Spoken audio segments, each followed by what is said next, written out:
Cepat. Oke, jumpa lagi dengan kita di sini untuk sesi yang ketiga. Jadi saudara kita Ida di sini juga sebagai teman yang suka menjadi contoh yang baik bagi teman-teman di lingkungan sekitar.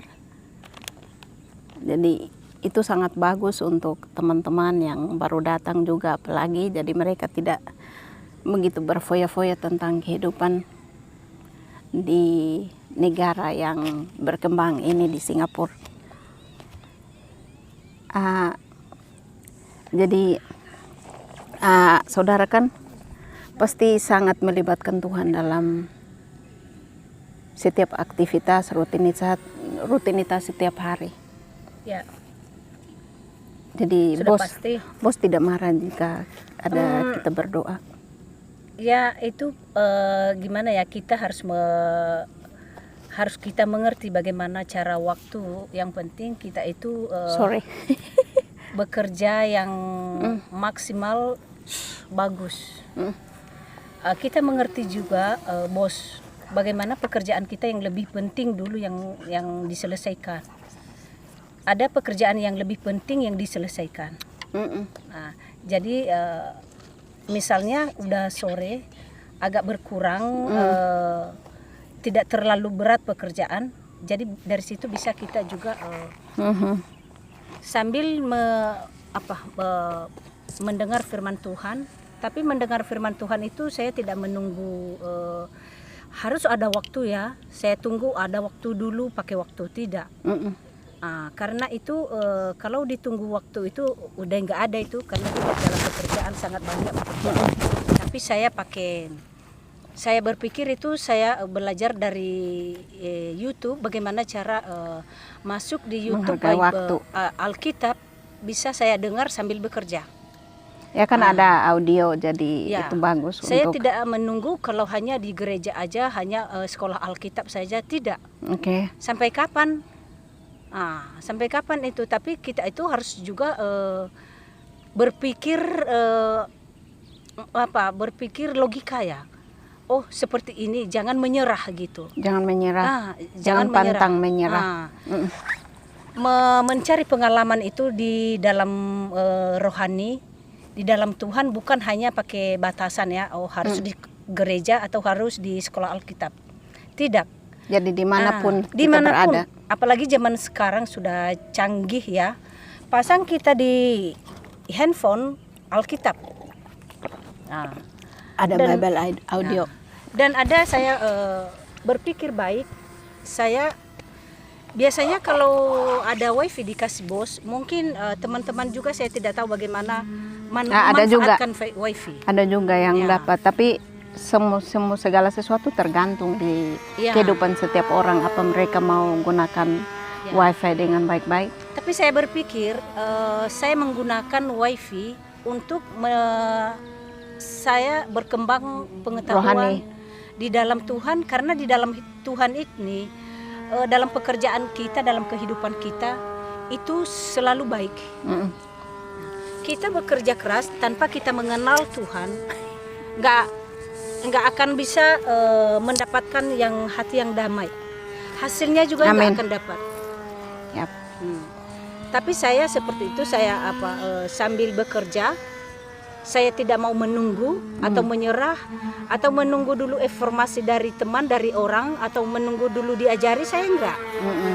Saya belajar sendiri dan berusaha sendiri, berjuang sendiri. Hidup ini maupun dalam ketuhanan, belajar jasmani ataupun rohani, nafkah nyawa atau nafkah tubuh, saya tidak mau menunggu orang lain. Karena menurut saya juga iman itu muncul dari pendengaran kita akan firman Tuhan. Jadi seberapa banyak kita membaca firman Tuhan, iman kita akan bertumbuh dari situ. Bisa juga dari orang lain, tapi kalau tanpa kita membaca firman Tuhan juga sama saja dengan kita tidak mengisi pribadi kita dengan firman Tuhan. Bagus. Jadi tetap semangat di dalam pekerjaan. Tetap andalkan Tuhan. Jadi tetap menjadi berkat bagi majikan kamu. Puji Tuhan, majikan saya biasanya mereka yang saya tahu tidak jauh sudah berubah. sekarang. Jauh sudah berubah. Karena saya itu bukan hanya diam ya. Ya. Saya tidak mau diam dalam pekerjaan. Saya berani berbicara. Misalnya bos memberikan perintah, saya sesuaikan bagaimana aturan Singapura. Seperti ini, saya buka YouTube. Aturan-aturan Singapura seperti ini. Tapi saya baca Alkitab, belajar dari Alkitab, aturan yang baik. Saya akan berbicara. Saya sama bos, ini salah. Jangan seperti ini. Hidup yang benar dan sehat saya mau. Saya tidak mau pekerjaan yang tidak ada yang mendatangkan penyakit. Berarti kamu berani bicara atas kebaikan. Ya, berani saya bicara. Kebenaran. Nah, saya tidak mau tahu misalnya dianggap remeh orang, saya dianggap rendah. I don't care. Oke, berarti di sini kita harus berani ngomong apabila di situ ada kesalahan, karena tidak selamanya majikan juga benar kan. Ya, jadi kita harus berani bicara atas kebenaran. Di saat mereka salah, kita harus berani bertindak. Dan saya itu dalam pekerjaan biasanya nggak seperti itu mereka. Makanya bos itu selalu ikut bersama saya bekerja. Misalnya kami ada membersihkan lantai 4. Bagaimana cara membersihkan itu? Kami tarik mesin dari luar. Saya mesin atas, apa sebenarnya? Mesin vacuum? Air. Mesin air.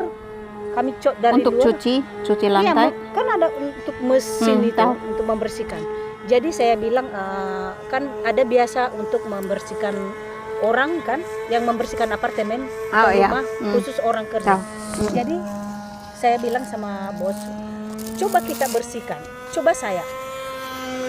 Aku bisa, saya kira aku bisa, tapi if I cannot, I will ask you. Kalau saya tidak bisa, aku akan bilang samamu. Siapa yang bicara seperti itu? Kamu? Saya bicara sama bos. Oh, jadi kamu mengatakan kamu bisa. Ya, saya coba dulu. Coba. Nah, saya coba. Kalau saya tidak bisa, dan aku akan bilang samamu saya tidak bisa. Oke. Dan setelah saya praktekkan, bos ikut saya dan dibilangnya, kamu bisa. Kamu manajer saya the best.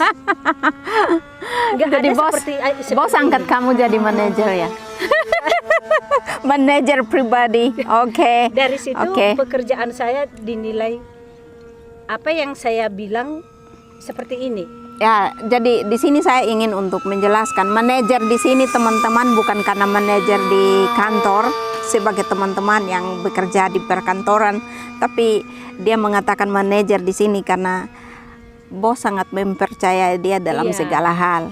Jadi itulah istilah dia di sini. Dan bos menghargai saya karena saya berani mengambil kesimpulan dalam pekerjaan itu, berani mengatakan ini salah. Ini, dan saya itu kenapa saya dihargai karena saya tidak mau komplain. Oh, saya tidak bisa ini. Oh, saya ini berat ini. Oke. I will try. I will try. Jadi semakin kamu mencoba, semakin kamu bisa lakukan. Iya. Karena kamu mau mencoba hal-hal yang belum kamu ketahui. Dan bos ini juga belajar sama saya. Oh iya. Hello doggy. Oh, I like your ball. It's okay, Pak. Sorry, we was interrupted. Jadi bos menghargai kita. Tapi kalau kita selalu hitung-hitungan waktu, dikit-dikit komplain, dikit-dikit capek, itu tidak berkualitas bekerja. Dan bos juga tidak ada peningkatan kita bekerja. Oke. Jadi memang baik kalau kita sudah dipercaya oleh majikan, apapun yang dia lakukan pasti dia libatkan kita. Jadi itu salah satu kepercayaan yang sangat luar biasa. Wow, I like it. So nice. Ada fotografer di mana-mana. Oke. Itu tidak salah juga saya. Bagus juga kalau bos sudah percaya kita, jadi sebagai teman-teman yang kita sudah hidup di dalam Tuhan, ya kita tetap jaga itu agar bos tetap percaya kita. Jadi bukan kita di sini bukan freedom lagi, tapi kita menggunakan apa yang sudah Tuhan ajarkan kepada kita. Jadi kita menghargai mereka bukan berarti apa, tapi karena mereka kita datang ke sini. Jadi kita harus menghargai mereka Dan satu-satunya kita harus menjadi pelita di dalam kehidupan mereka. Apapun karakter kita, kita harus sesuaikan dengan firman Tuhan supaya mereka tidak bilang, wah tiap hari Minggu mereka ke gereja atau dia ke gereja, tapi kok dia bicara sama saya juga tidak sopan. Jadi kita harus tetap menjaga kehidupan kita, cara berbicara kita, cara berpikir kita. Itu yang menjadi salah satu contoh yang baik bagi orang-orang yang mengenal Tuhan atau teman-teman yang mengenal Tuhan di Singapura. Ya. Yes. Jadi tetap jadi berkat, tetap jadi pelita, tetap jadi yang terbaik di rumah majikan. Ya. Kami sebagai teman juga, kami tidak ada yang terbaik untuk bisa bicara panjang lebar, tapi kami akan hanya bantu dalam doa. Karena kami percaya bahwa di saat kita saling membantu di dalam doa dan permohonan kita, maka di situ kita satu dalam Tuhan. Yes. Dan Tuhan pasti dengar setiap pergumulan kita. Apa yang kamu mau untuk kita doakan bersama? Yang pertama kesehatan. Karena itu kesehatan itu sangat penting. Amin. Kalau bekerja bisa diatur pekerjaan kalau kesehatan tubuh itu, ya, itu pertama bagus. bagus. Ya.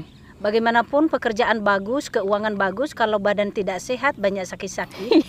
benar. Sama aja tidak. Tapi nomor satu kesehatan. Apalagi selain kesehatan, Betul. Ya selalu bersyukur, itu dua kunci. Kesehatan dan selalu bersyukur. Di balik sebaliknya kita bersyukur kepada Tuhan itu mendadak berkat dari mana saja Tuhan memberikan, dalam pekerjaan, dalam bos, dalam keluarga kita, dalam hati kita, karena kita selalu bersyukur. Bersyukur. Amin. Yang ketiga, apalagi yang mau didoakan? Kita itu hidup yang saya sudah jalani ya. Kita menjauhkan sakit hati, cemburu, egois, sombong, suka negatif terhadap orang lain, suka bersalah paham sama orang lain. Negative thinking. Hindari itu semua, buang itu sampah. Jangan kita belajar membersihkan pikiran kita dan hati kita. Itu sangat penting, makanya semua pekerjaan kita nanti lurus, mulus. Walaupun banyak tantangan, itu hal biasa, bisa kita hadapi, bisa kita olah dia. Jadi sebelum kita mengakhirinya, nanti saya memimpin kita dalam doa. Saya akan bawa teman di dalam doa. Karena saya tidak punya yang terbaik, tapi terima kasih sudah menerima undangan saya untuk bincang-bincang hari ini.